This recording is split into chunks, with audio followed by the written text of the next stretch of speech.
Kami pernah dibawa oleh Bapak dan Ibu Munte ke sebuah kebun binatang. Waktu itu kami masih anak-anak, dan dengan rasa ingin tahu kami melihat banyak jenis hewan di sana.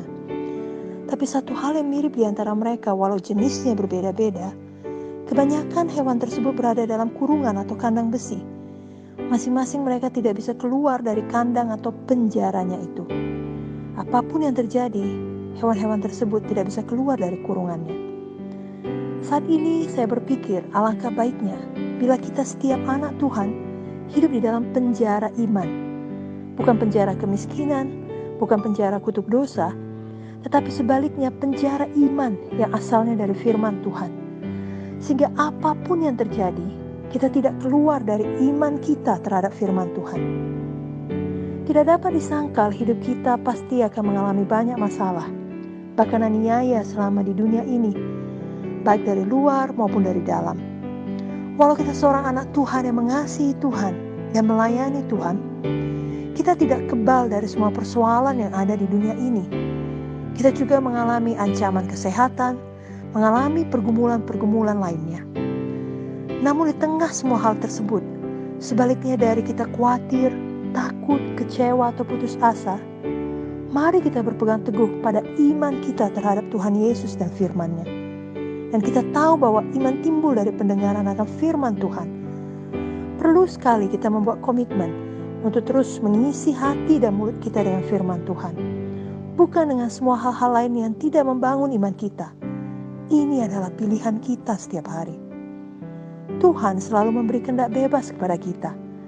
Adalah kita yang harus memilih untuk tetap tinggal dalam area iman, atau dapat kita sebut dengan istilah penjara iman.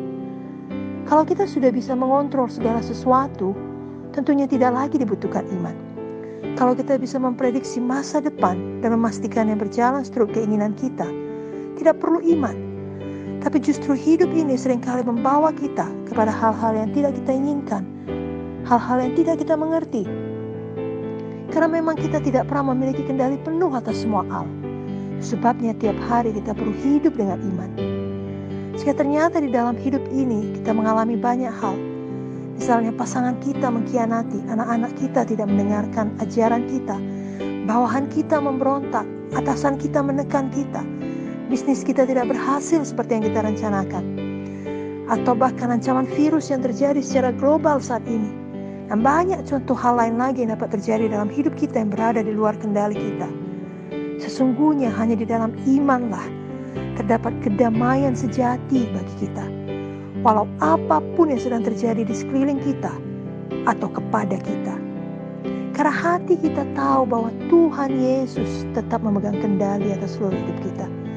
Tuhan Yesus duduk di atas tahta, Dia berkuasa dan Dia mengasihi kita, tidak pernah meninggalkan kita. Marilah saat ini kita memilih untuk tetap tinggal di dalam penjara iman. Iman kita kepada Tuhan Yesus datang dari pendengaran kita akan firman-Nya. Yang kita percayai, yang kita ucapkan, dan kita praktekkan. Melalui firman Tuhan, kita tahu dan kita percaya Tuhan Yesus pelindung kita. Tuhan Yesus penyembuh kita. Tuhan Yesus penghibur kita. Tuhan Yesus yang membuka jalan bagi kita saat tidak ada jalan. Tuhan Yesus yang berperang bagi kita.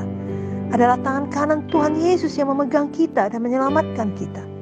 Tuhan Yesus yang menguatkan kita. Mari jangan pernah keluar dari penjara iman. Walau ada banyak kabar negatif dari situasi buruk yang terjadi di sekeliling kita, biar saat ini kita memutuskan untuk tetap berada di dalam area iman. Tetap mempercayai firman. Tetap mengakui firman dengan mulut kita. Dengan berani kita berkata, Tuhan Yesus yang kulayani lebih besar dari semua yang terjadi di sekelilingku. Tuhan Yesus melindungiku. Tuhan Yesus menguatkanku. Tuhan Yesus menyembuhkanku. Tuhan Yesus memulihkanku. Tuhan Yesus tidak pernah meninggalkanku. Tuhan Yesus membawaku pada kemenangan.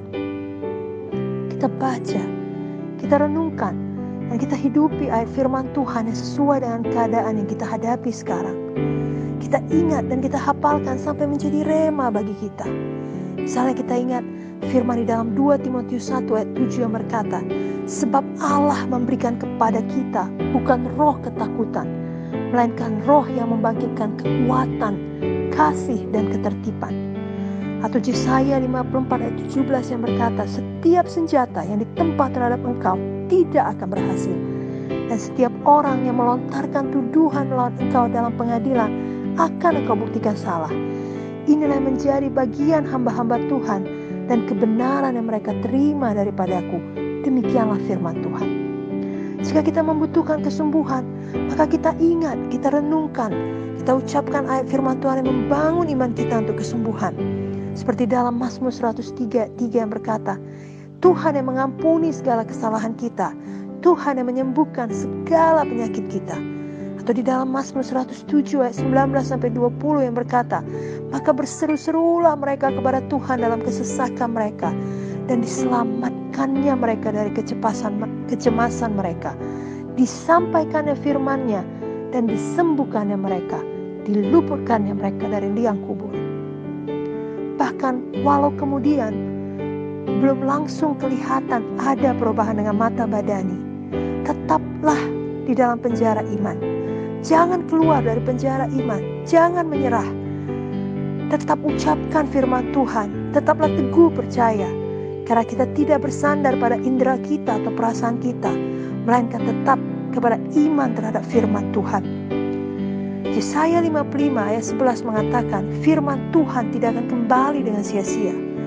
Roma 9 ayat 6 mengatakan, firman Tuhan tidak mungkin gagal. Itu sebabnya, mari terus ucapkan firman. Mari terus ucapkan berkat, ucapkan kemenangan. Karena Tuhan kita yang berjanji adalah Tuhan yang setia, adalah Tuhan yang menggenapi janjinya. Dan rancangannya bagi kita adalah rancangan damai sejahtera. Mari kita tetap hidup dalam penjara iman, dalam area iman, dalam ucapan iman, dalam tindakan iman yang menghasilkan kuasa Tuhan.